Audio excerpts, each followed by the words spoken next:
Bonsoir à tous, bienvenue dans le 20h, les titres de ce 23 juillet. À Yamoussoukro, la réunion des experts de la 7e conférence du traité d'amitié et de coopération entre la Côte d'Ivoire et le Burkina Faso s'est ouverte ce matin. Plusieurs domaines sont concernés, notamment la défense, la sécurité, le transport aérien, l'énergie ou encore les infrastructures routières. La Fondation Children of Africa de la première dame ivoirienne lance l'édition 2018 de son tournoi de football. Sont concernés les jeunes filles et garçons de 7 à 15 ans dans 51 localités de la Côte d'Ivoire.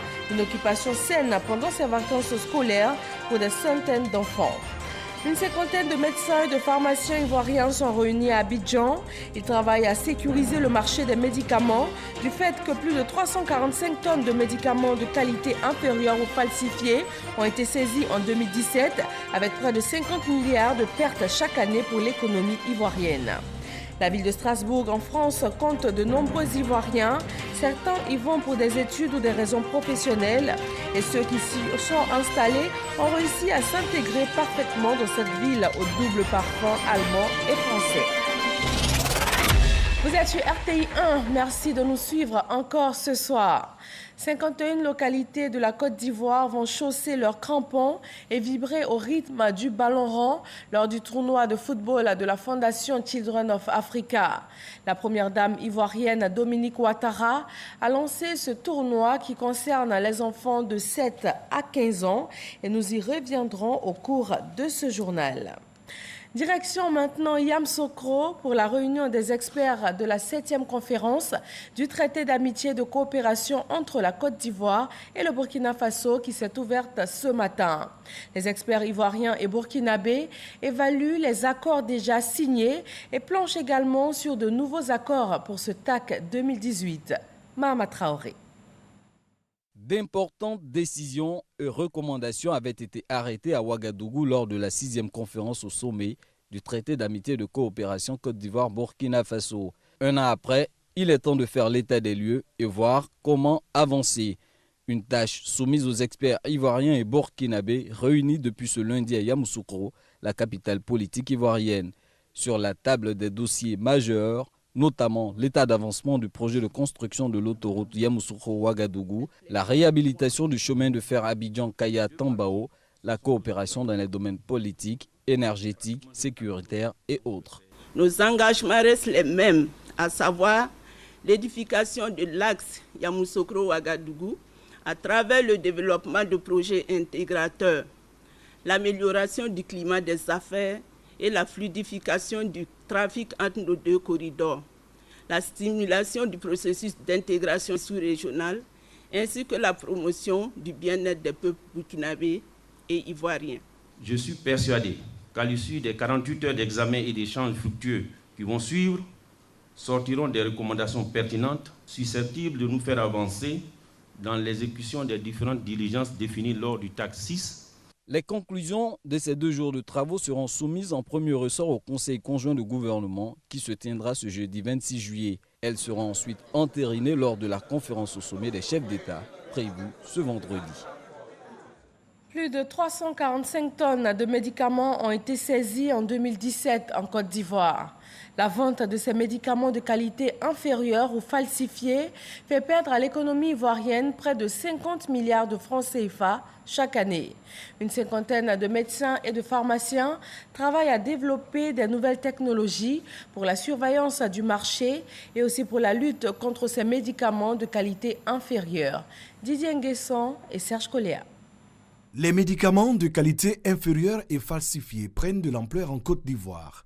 C'est pour lutter contre ce fléau que la nouvelle pharmacie de la santé publique de Côte d'Ivoire et ses partenaires techniques et financiers ont réuni à Grand Bassam une cinquantaine de professionnels de la santé.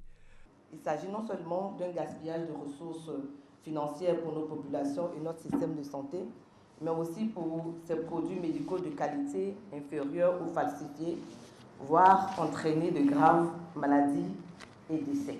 Pour la représentante d'expertise en France, la Côte d'Ivoire s'est engagée à criminaliser le trafic de médicaments au niveau juridique. Toutefois, la lutte ne suffit pas. Le soutien de la production locale de médicaments est nécessaire. En 4 ans, plus de 600 tonnes de médicaments du marché illicite ont été saisies, dont 345 tonnes pour la seule année 2017. Comment faire pour que le circuit ne soit pas alimenté? Avec toutes les structures, et c'est justement cet atelier doit réfléchir à cette question. Comment faire pour que le circuit ne soit pas alimenté? Mais en même temps que nous le faisons, il ne faut pas penser qu'il y a un moment pour lutter contre les circuits et puis il y a un moment pour agir sur la population. Il faut que ce soit des actions concertées et conjointes pour qu'on soit efficace. Le trafic de médicaments de qualité inférieure et falsifiés représente un manque à gagner annuel de 50 milliards de francs CFA pour l'économie ivoirienne. De bons médicaments, mais aussi une prise en charge efficiente des patients. C'est le message que le docteur Eugène Aka Awele, nouveau ministre de la Santé et de l'Hygiène publique, a voulu faire passer aux médecins et personnels soignants. Pour sa première sortie après sa nomination, il s'est rendu dans les différents CHU d'Abidjan. Mamadou Kouassi. Le ministre Eugène Aka Awele aux urgences du CHU de Cocody. Il n'y est pas pour une prise en charge médicale, mais pour s'assurer du bon fonctionnement de ce service essentiel du système sanitaire ivoirien. Le nouveau ministre de la Santé et de l'Hygiène publique prend ainsi le pouls de la situation et joue à la fois la carte de la proximité. Nous sommes venus écouter les responsables, les entendre et leur dire que nous nous inscrivons dans une politique de dialogue, de concertation. Étant entendu que c'est ensemble que nous pouvons décider de ce qui doit être fait. En faisant le tour des différents services du CHU de Cocody, il a pu constater les difficultés auxquelles le personnel médical et les malades sont confrontés au quotidien. De la pédiatrie à la maternité en passant par le bloc opératoire, le docteur Eugène Aka Awele a salué les efforts consentis par le gouvernement pour l'amélioration de la prise en charge des patients et surtout des conditions de travail des agents. Il a par ailleurs invité les agents à adopter un comportement nouveau pour réduire davantage le taux de mortalité en Côte d'Ivoire. Je souhaite vivement que chacun de nous soit un bon travailleur. Un bon travailleur, ça veut dire qu'il soit motivé dans ce qu'il fait. C'est vrai, la motivation, me dirait également un prix. Mais amoureux de son prochain, même sans moyens, on doit pouvoir être motivé. Chacun de nous doit également être consciencieux dans l'exercice de sa fonction, de son métier. Chacun de nous doit être disponible. Après le CHU de Cocody, cap a été mis sur le CHU de Treichville. Ici également, il a constaté les difficultés liées à la prise en charge des malades, surtout au service de réanimation qui ne compte que 8 lits.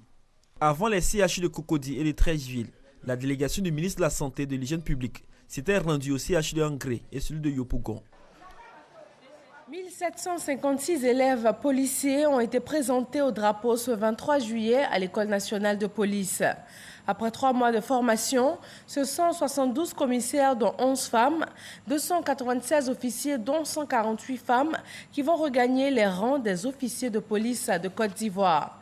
Le ministre de l'Intérieur les a invités au travail et à la discipline. Moussa Konaté. Ils s'apprêtent à rejoindre la grande famille de la police nationale. Ces élèves commissaires, officiers et sous-officiers sont présentés au drapeau. Ils sont aptes à intégrer le rang des policiers après 3 mois de formation militaire assurée par des instructeurs de l'armée ivoirienne.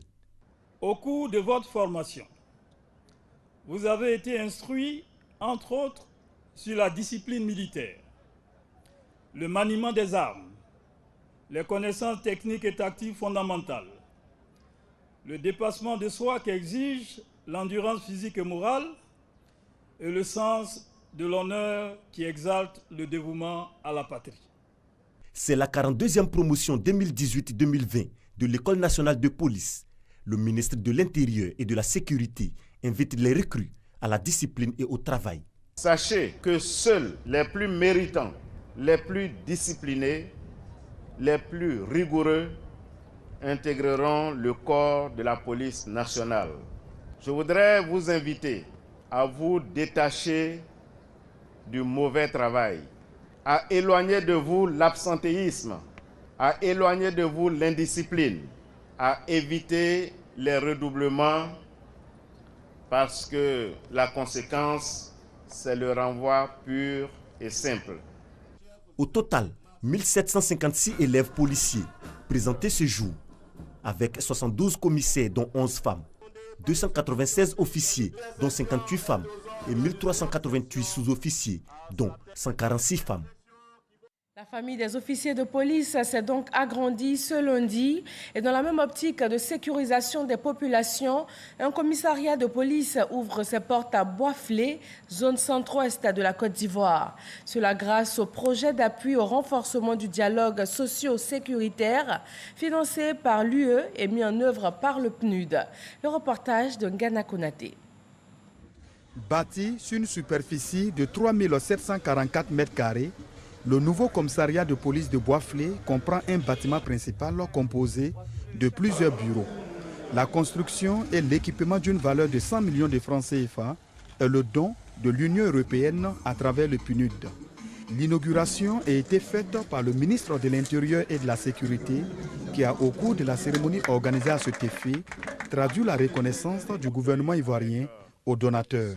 L'Union européenne qui a dégagé un montant de plus de 3,6 milliards de francs pour les travaux de réhabilitation, de construction de nombreux commissariats, districts de police, nous permet aujourd'hui de procéder à l'inauguration du commissariat de police de Boisflé.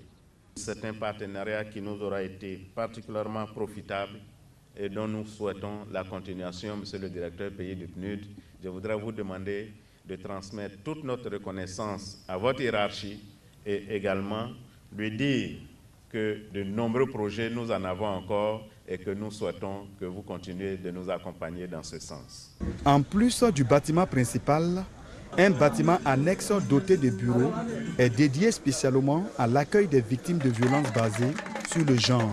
Le PNUD qui accompagne le gouvernement de la Côte d'Ivoire a pensé que c'était important que le genre soit préservé et que de ce fait, des bureaux soient dédiés dans le cadre du projet pour que les femmes puissent venir se plaindre, porter plainte lorsque des violences leur sont infligées.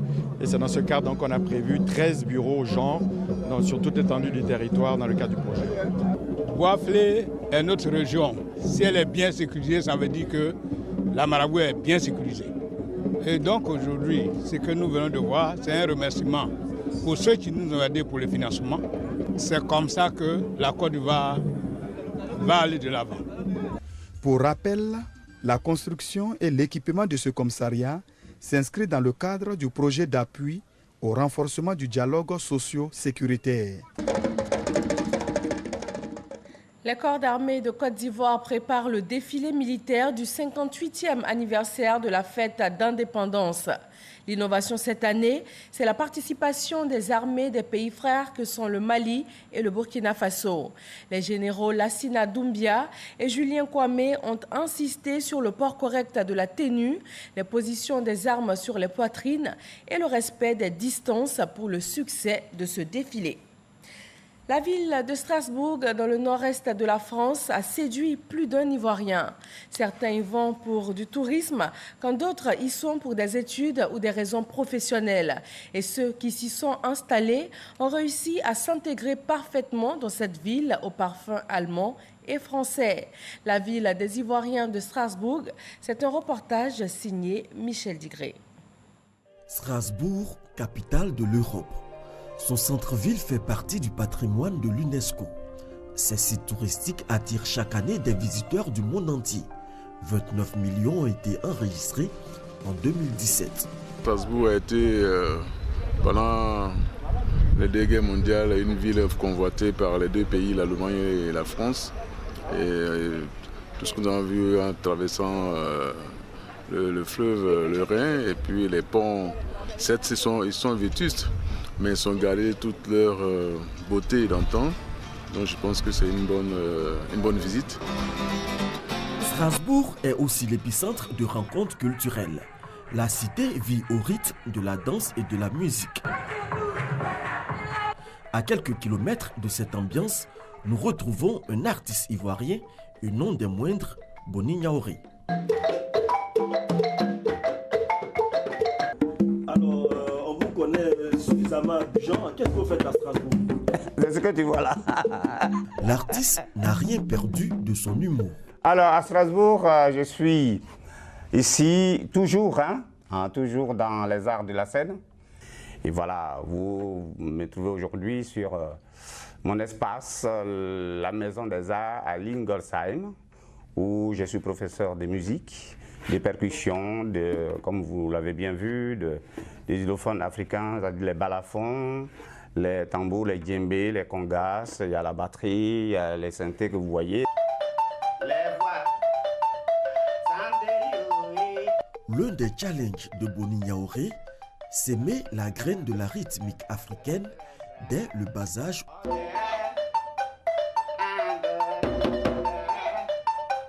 Ils viennent toujours, ils sont en demande d'ailleurs, et donc c'est pour ça depuis 2010, je suis, on va dire, professeur dans cette école. Comme Boni Yaoré, plusieurs Ivoiriens résident à Strasbourg et essaient de s'intégrer dans le tissu socio-professionnel. Ils sont un peu plus de 500. Parmi eux, Christian, expert comptable. L'État français travaille en collaboration avec les experts comptables, ce qui fait que c'est un métier où effectivement on recherche toujours des experts comptables. Il y aura beaucoup d'experts comptables qui vont aller à la retraite, donc c'est un métier d'avenir encore ici. Après une dizaine d'années passées à Strasbourg, l'envie de rentrer au pays est de plus en plus forte. Ici, on s'est adapté. On s'est adapté, je dirais même plus, on n'est plus nous-mêmes. Et revenir au pays, c'est revenir à ses sources, c'est revenir à ses valeurs, ses cultures. C'est l'amour du pays. Se former à l'étranger et revenir partager son expérience dans son pays, un défi qui anime plusieurs Ivoiriens. Strasbourg est réputé pour la qualité de ses grandes écoles et universités. Chaque année, des étudiants ivoiriens s'inscrivent dans ces instituts, également des cadres pour des programmes de perfectionnement. Je suis à la tête justement du département qui s'occupe des questions de réfugiés d'apatrides et c'est vraiment dans le cadre du renforcement des capacités et en vue de nous permettre justement de mener à bien la mission qui m'a été confiée que j'ai accepté et décidé de suivre ce cours sur le droit des réfugiés. C'est dimanche, nous sommes à la paroisse Bienheureux Charles de Foucault de la Méno. Le père Rodrigue est ivoirien et est aussi en mission d'études à Strasbourg. L'université de Strasbourg est une université d'État, université publique, et à l'intérieur de cette université se trouve une faculté théologique protestante et catholique. Et donc nombreux sont les prêtres d'origine ivoirienne qui sont envoyés en mission d'études par leurs évêques respectifs pour se perfectionner, pour renforcer leurs capacités, que ce soit en théologie ou en bien d'autres domaines. Pour faciliter leur intégration dans cette ville et tisser une chaîne de solidarité, les Ivoiriens se sont mis en association. Ce même dimanche, ils sont en réunion pour préparer les festivités de la fête nationale de Côte d'Ivoire le 7 août prochain. L'ordre du jour aujourd'hui, c'est l'organisation de la fête de l'indépendance. Dans un premier temps, organiser un barbecue géant. C'est mon but principal en fait, réunir tous les Ivoiriens. Je sais que dans moi, ce que l'Europe m'a appris aujourd'hui, tout seul tu vas vite, mais ensemble on va plus loin. Aller plus loin dans cette aventure européenne à Strasbourg, tout en pensant au retour au bercail, c'est le rêve entretenu par ces Ivoiriens, loin de leur terre natale, le cœur continue de battre pour la mère patrie. Ici en Côte d'Ivoire, pendant ces vacances scolaires, les enfants de 7 à 15 ans de 51 localités vont vivre des vacances rythmées de rencontres de football. Le tournoi de la Fondation Children of Africa a été lancé aujourd'hui par la première dame ivoirienne. Le reportage de Jérôme Kofi Abola. Tournoi de football de Children of Africa, édition 2018. Le top départ, c'est bien ce lundi 23 juillet à travers la cérémonie de lancement tenue au cabinet de la Fondation dirigée par la première dame de Côte d'Ivoire, Dominique Ouattara.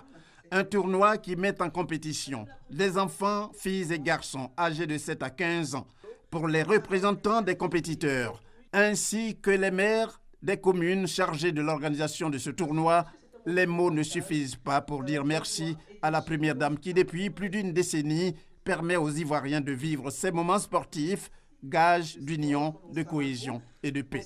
C'est aussi l'occasion que saisit le ministre des Sports en vue d'exprimer son soutien à l'épouse du chef de l'État pour cette initiative parmi tant d'autres. À l'occasion de cette 11e édition, je voudrais marquer mon adhésion et l'adhésion de mon département ministériel à être à vos côtés. À la demande des jeunes générations, cette opération doit s'élargir à l'ensemble de la Côte d'Ivoire et une compétition entre les meilleurs des différentes villes. Et nous serons encore à vos côtés, Madame la Première Dame. La Première Dame de Côte d'Ivoire, pour sa part, réaffirme sa détermination à toujours œuvrer pour le bonheur de ses compatriotes. En organisant cet événement, la Fondation poursuit l'objectif d'occuper sainement les enfants pendant les vacances scolaires afin de leur éviter de rester inactifs ou de s'ennuyer. C'est également l'occasion pour nos jeunes de pratiquer un sport collectif et de passer d'agréables moments avec leurs amis et voisins. Le football est une activité sociale qui inculque aux enfants l'esprit d'équipe, de discipline et de respect des autres. Ce sont des valeurs chères à la Fondation Children of Africa. C'est pourquoi, pendant les vacances scolaires, en plus des activités socio-éducatives, la Fondation Children of Africa accompagne les enfants dans la pratique d'un sport collectif afin de contribuer à leur développement. Le tournoi de football de Children of Africa est doté d'une coupe qui porte le nom de la première dame Dominique Ouattara. L'édition 2018, la 11e du genre, va se dérouler dans 55 localités jusqu'au 31 août prochain. Les candidats au brevet de technicien supérieur BTS connaissent désormais leur nouveau programme de composition. Les épreuves orales vont se dérouler du lundi 27 août au samedi 1er septembre 2018. Les épreuves écrites du lundi 3 septembre au samedi 8 septembre. Les épreuves pratiques du lundi 10 septembre au samedi 28 septembre. Et la proclamation des résultats le jeudi 25 octobre 2018. Toutes les informations et également les résultats disponibles sur les www.examenbts.net. Les meilleurs des institutions de formation et d'éducation féminine sont particulièrement heureux en ce jour. Les résultats de leurs examens de fin de formation ont été proclamés aujourd'hui. 84,91%, c'est le taux national de réussite cette année pour l'examen de fin de formation des institutions de formation et d'éducation féminine IFEF. Sur les 590 auditeurs et auditrices, 501 sont déclarés admis par la Direction générale de la femme. Dans l'actualité politique, le secrétaire exécutif du PDCI RDA était hier dimanche face à la presse. Maurice Kakou-Gikawe, au nom du président du PDCI RDA, Henri Konan Bédié, s'est prononcé sur la question du parti unifié et sur les positions adoptées par certains cadres du PDCI RDA. Des positions relatives à la mise sur pied du parti unifié. Herman Guivet.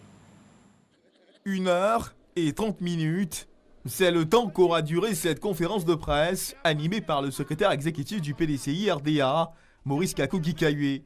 Passé au peigne fin, toute question relative à l'actualité du parti, mais surtout à ses prises de position pour ce qui concerne la mise en place du parti unifié et la polémique sur l'avenir militant de certains hauts cadres du PDCI RDA. Le plus vieux parti de Côte d'Ivoire se passera-t-il désormais de leur service? Le PDCI n'a radié personne. Les gens eux-mêmes sont partis au RADP, parti unifié. La loi de 93 sur les partis politiques dit que nul ne peut être membre de deux partis politiques.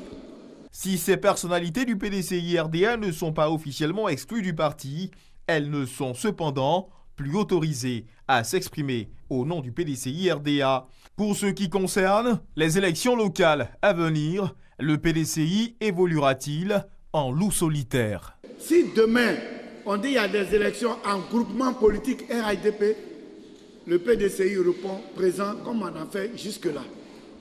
Mais si c'est le RADP parti unifié, le PDCI ira seul aux élections en son nom propre.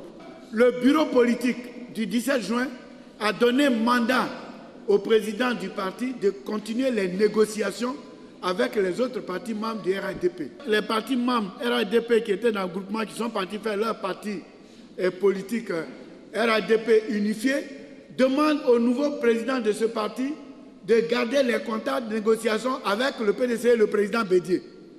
Donc ça veut dire qu'il y a volonté de discussion. Donc c'est là-dessus que nous sommes. Où le parti cherchera-t-il de nouveaux alliés? Suspense garanti. Est-ce que nous, on va aller faire alliance avec FPI? Là, je ne saurais vous répondre parce que dans le groupement RADP où on est là, ce n'est pas encore bien clarifié. Pour le secrétaire exécutif du PDCI-RDA, Maurice Kakou-Gikawe, la politique n'étant pas une science exacte, elle nécessite une approche plus proche de la réalité. Et suite à cette conférence de presse du secrétaire exécutif du PDCI-RDA, une vingtaine de personnalités du mouvement sur les traces d'Oufouet ont aussi fait une déclaration. Ils dénoncent des décisions qui violent les dispositions réglementaires du parti. Alexis Ouedraogo. Moins de 24 heures après la conférence de presse du secrétaire exécutif du PDCI, le mouvement sur les traces d'Oufouet-Boigny de Kobenon Kwasi Adjoumani réagit. Ce lundi, à l'hôtel du Golfe, il a dénoncé ces décisions rendues publiques par Maurice Kakou-Gikawe. Au cours d'une conférence de presse tenue hier, dimanche 22 juillet 2018, M. Gikawe a décidé d'exclure et de radier 18 autres personnalités du PDCI-RDA sans se soumettre aux exigences élémentaires, aux dispositions réglementaires qui régissent notre parti. Monsieur le journaliste parle d'une éventuelle poursuite. C'est nous qui devrions poursuivre Gikawe pour nous avoir exclus de façon indue, sans tenir compte de ce que nos statuts disent.